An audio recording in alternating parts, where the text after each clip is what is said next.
History doesn't repeat itself. Of course it doesn't. It can't possibly repeat itself because we're always living in a constantly evolving time. But patterns of human behavior do. And what you always get after economic crisis is political upheaval. Always, always, always.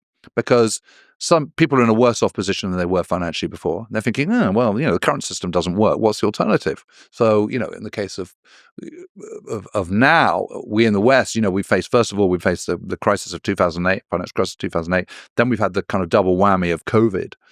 And that has been incredibly unsettling. And so we're now in a situation of political turmoil. And whether you're pro-Trump or anti-Trump, what he's offering is something completely different. And he's saying the old ways don't work. I'm just going to say what I think. I'm going to come out. I'm not going to bother with all the sheen of diplomacy and kind of, mealy-mouthed words that politicians always use, where you can't trust anyone. I'm just going to tell you as it is. And obviously people respond to that. You can understand why that has an appeal. And if the country already feels broken and here's someone who is going to be a disruptor and going to change the way you go about things, you can see why a reasonably large proportion of the population is going to go, I'll have a piece of that. Thank you very much. And especially when the country is in an economic crisis like Germany was. I think you've written that the Treaty of Versailles created Hitler, and the Wall Street crash and the Great Depression brought him to power. Yes. And of course, the propaganda machine that you describe is the thing that got everybody else in Germany on board. Yeah. It's amazing how because he comes in with 33% of the vote. He had 37% of the vote in July 1932. So again, this is another period of turmoil, just like it is in France, where you're having constant different kind of coalitions and different chancellors, leaders of Germany. So it's very possible he wouldn't have come to power. Well, he said, "I will only, we will only take our seats if I can be chancellor. Otherwise, forget it. I'm not coming into any coalition." So then the government falls again in January 1933. They have the election. The Nazi vote is down from where it was the previous summer, but this time they go, okay, Hitler can be chancellor, but we'll manipulate him. Oh, how wrong they were. He's manipulating everyone. And then Hindenburg, who is the president, dies the following summer, and he's able to get rid of the presidency. There is no more president of Germany. There is just the Führer, him. And he gets rid of, he has enacts the Enabling Act, which is where all other political parties are disbanded, and suddenly you've got a totalitarian state, just like that. I think there's a lesson there. There's many lessons there, but one of them is don't let an extremist into government and assume you can control them. Yes, the arrogance of the existing politicians who just completely screwed it up. I mean, there's a real power to an extremist. Like, there's a person who sees the world in black and white can really gain the attention and the support of the populace. Yes. Especially when there's a resentment about, like, Treaty of Versailles, when there's economic hardship, and if there's effective, modern technology that allows you to do propaganda and sell the message. There's something really compelling about the black and white message. It is, because it's simple. And what Hitler does throughout the 1920s is he sticks to this. There is actually, when he comes out of prison, there's the Bihol Putsch in November 1923.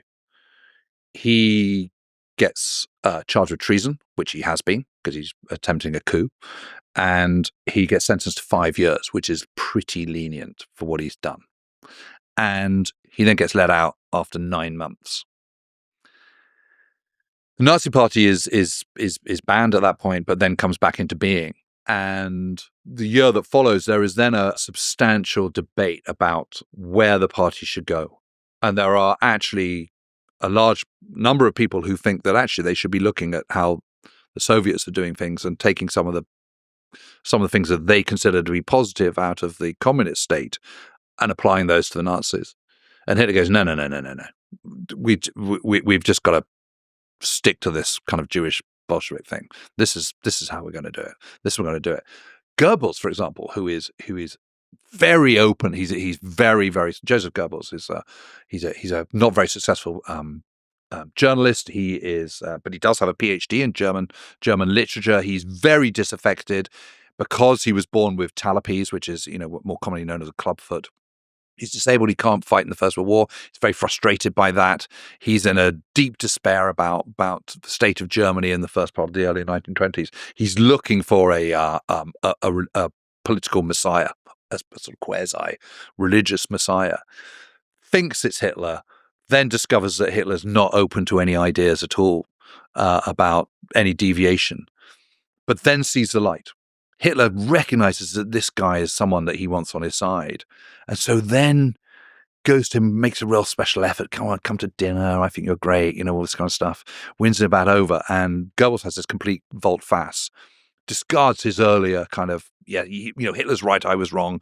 Hitler is the kind of messiah figure that I want to follow. I want to follow the hero leader. And they come on board and they absolutely work out. And Hitler completely wins out. All dissenters within what had been the German Workers' Party, becomes the German National Socialist Party, becomes the Nazis. He comes out, emerges as the absolute undisputed Führer of that, leader of that party, and what he says goes, and everyone toes in behind it. And part of the genius of that, Hitler does have some genius. I just don't think it's military, but he does have some genius. There's no question about it. Is this simplicity of message. What he's doing is it's that kind of us and them thing that we were talking about earlier on. It's the kind of either or. It's kind of, it's my way or the highway. It's kind of, this is the only way. This is how we get to the sunlit uplands. This is how we create this amazing master race of this unification of German peoples, which dominates the world, which is the preeminent power in the world for the next 1,000 years. Or it's decay and despair and being crushed by our enemies, and our enemies are the Jews and the Bolsheviks, the communists. And what he taps into as well is Frontgemeinschaft and Volksgemeinschaft. And there's no direct English translation of Volksgemeinschaft or indeed Frontgemeinschaft, but in its most basic form, it's community, it's people community or front veterans community. So the Frontgemeinschaft is, we are the guys, we're bonded because we were in the trenches. We were in the First World War. We were the people who bravely stuck it out, saw our friends being slaughtered and blown to pieces. We did our duty as proud Germans, but we were let down by the elites, and we were let down by this Jewish Bolshevik plot. We were stabbed in the back. The myth of stabbing in the back is very, very strong. So we're bound, we're bonded by our experience of the First World War and the fact that we did what we should and what we could, and we didn't fail in what we were doing. We were failed by our leaders and by the elites. So that's Frontgemeinschaft. Volksgemeinschaft is this sense of national unity. It's a cultural, ethnic bonding of people who speak German, who have a similar outlook on life. And again, that just reinforces the us and them. Good and evil. It reinforces the black and white worldview. And then you add that to this very simple message, which Hitler is repeating over and over again. Communists are a big threat. Jews are a big threat. They're the enemy. You have to have an opposition in the them and us kind of process.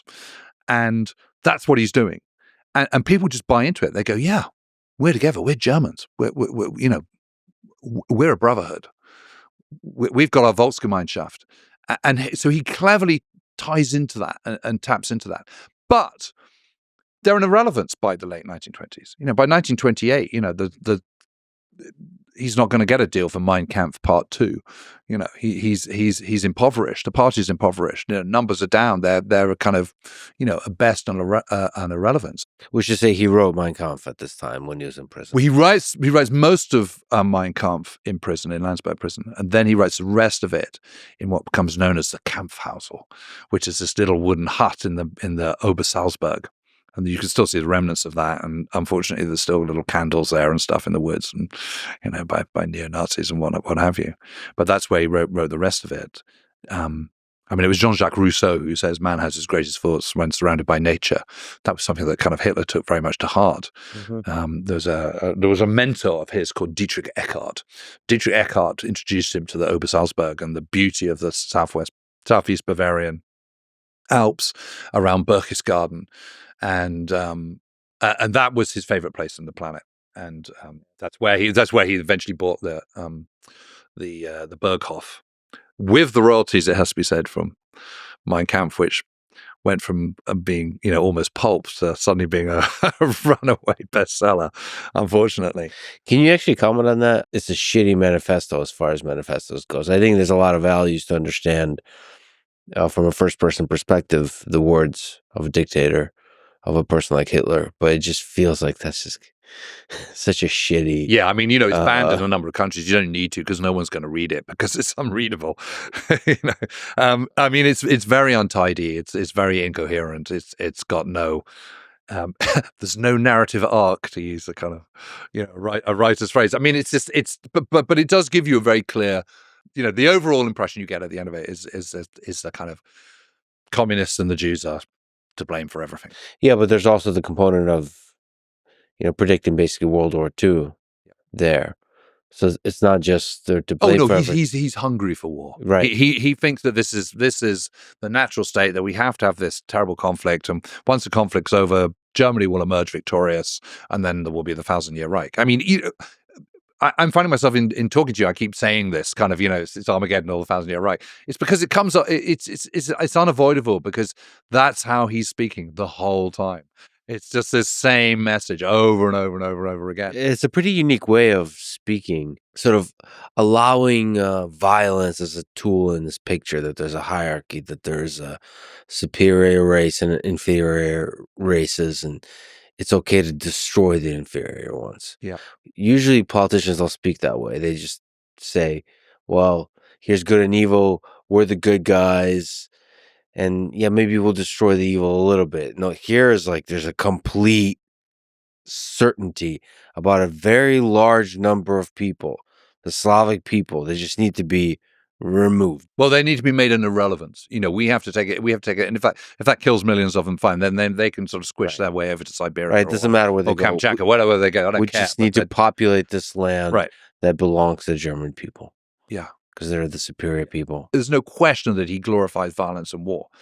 He's absolutely chomping at the bit. And in a way, I think he's a bit disappointed that in the 1930s, the conquests that he does undertake are also peaceful. March 1938 goes straight into Austria. There's the Anschluss. Not a shot is fired.